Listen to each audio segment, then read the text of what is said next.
Tisfu niswah. Baik. Imam Bukhari mengatakan satu hadis lagi, sehingga Anas Malik katakan Nabi Sallallahu datang bergilir pada para isteri beliau dalam satu malam. Waktu itu Nabi 9 orang isteri. Nabi pergi satu rumah. Mana Nabi jima dengan 9 bini dia satu malam, 9 kali. Itu keistimewaan Nabi Sallallahu Alaihi Wasallam. Dia boleh jima 9 orang bini dia satu malam. Pada ketika itu Nabi mempunyai 9 isteri. Jadi maknanya Nabi mandi wajib tak? Tiap satu dah. Hanya mandi satu kali.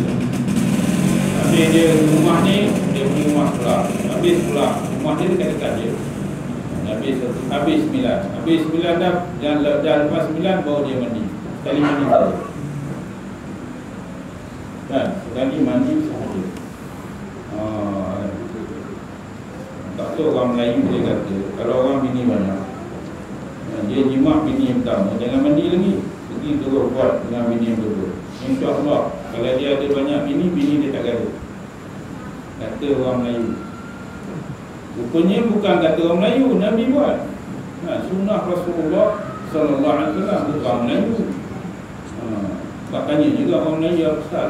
Dia tengok-tengok baju punya tua dia, kalau orang bini banyak ni, dia tak nak kasi gaduh bini-bini dia kan.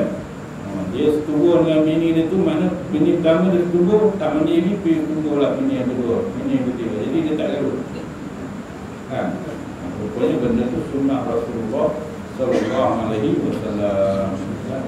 Bukannya sebab dulu.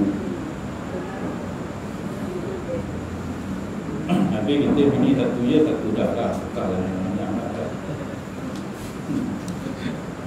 Banyak-banyak kan tidur luar kan. Tidur luar kan.